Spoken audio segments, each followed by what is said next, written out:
स्वतःचं घर असणं हे प्रत्येकाचं स्वप्न असतं. या वर्षभरात अनेक कलाकारांचं नव्या घराचं स्वप्न पूर्ण झालं.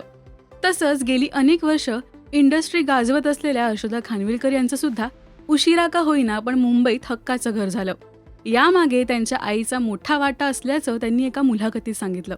झी मराठीवरील लक्ष्मी निवास या मालिकेची कथा ही त्यांच्या घराभोवतीच फिरते. नुकतंच हे स्वप्नातलं घर साकार झालंय. लक्ष्मी आणि श्रीनिवास यांनी काही दिवसांपूर्वीच त्यांच्या हक्काच्या घरात प्रवेश केलाय. यानिमित्त एका मुलाखतीत हर्षदा खानविलकर यांनी स्वतःच्या घराचा किस्सा सांगितला. त्या म्हणाल्या की माझं बालपण चाळीत गेलं, वनरूम किचनमध्ये अख्खं आयुष्य गेलं.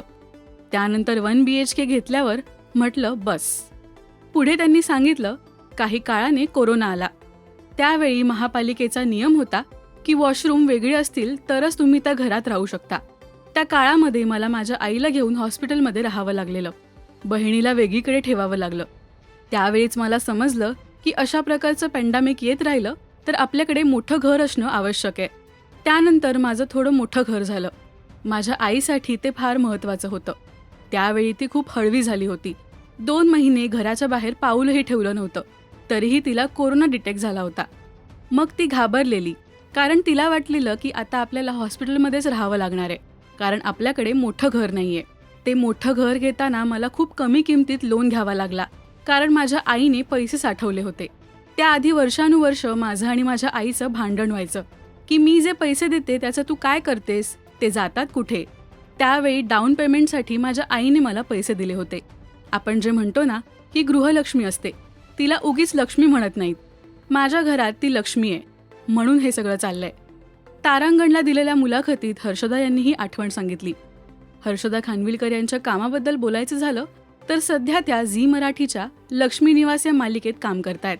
तर यापूर्वी रंग माझा वेगळा, पुढचं पाऊल, आभाळ माया, ऊन पाऊस यासारख्या अनेक मालिका त्यांनी गाजवल्या आहेत. वयाच्या 40व्या वर्षी हर्षदा यांना खऱ्या अर्थाने प्रसिद्धी मिळाली. याबद्दल त्यांनी राजश्री मराठीच्या मुलाखतीत काय सांगितलं होतं पहा. आपकी किस्मत में जो है वो घूम फिर के आपके पास ही आएगा और वो जब आना है तब आएगा. वेळ यावी लागते. वेळ यावी लागते और सबका टाइम आता है. Darshana is what I have believed. मी माझ्या सगळ्या लहान मैत्रिणी मित्र जे आहेत जे थोडेसे हायपर होतात बघ कधी कधी, काय मिळत नाही तर आय टेल देम की ती वेळ येते. It is just round the corner. उतना फेथ रखो. इन दॅट फेथ तुमच्या फॅमिलीचा सपोर्ट तुम्हाला खूप लागतो. म्हणजे आय एम टेलिंग यू की माझ्या आयुष्यात तो पिरियड आला जेव्हा I was out of work as an actor. But fortunately तेव्हा संजय आणि माझी नुकतीच मैत्री झाली होती आणि आम्हाला प्रोडक्शन हाऊस त्याला सुरू करायचं होतं. भाई मुझे कुछ नहीं करना था जिंदगी में. सगळी त्याची स्वप्न आहे. सो त्याला प्रोडक्शन हाऊस सुरू करायचं होतं.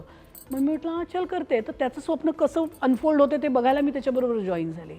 आणि मग आम्ही चेकमेट बनवला किंवा आम्ही बेधुंद मनाच्या लहरी नावाची मालिका बनवली. तेव्हा I was out of work as an actor. लेकिन मी तुला सांगते ना, जो तुम्हाला भूक देतो तो तुमच्या अन्नाची तरतूद करतो. सो मैं ॲज अन ॲक्टर माझ्याकडे काम नव्हतं, पण प्रोडक्शन हाऊस सुरू झालं अचानक. सो घर चल रहा था. आणि मी तुला सांगते माझ्या घरात लक्ष्मी आहे ग. माझ्या आईला तू एवढं दे, ती ते एवढे दिवस तुला करून दाखवेल. सो माझी आई ही लक्ष्मी आहे माझ्या घरातला. आपण आता खूप आपल्याकडे पेट्रियार्कल सोसायटी, आपण कर्ता पुरुष वगैरे म्हणतो, तर येस माझ्या घरातली कर्ती बाई इज माय मदर. या मुलाखतीत हर्षदा खानविलकर आईबद्दलही भरभरून बोलल्या.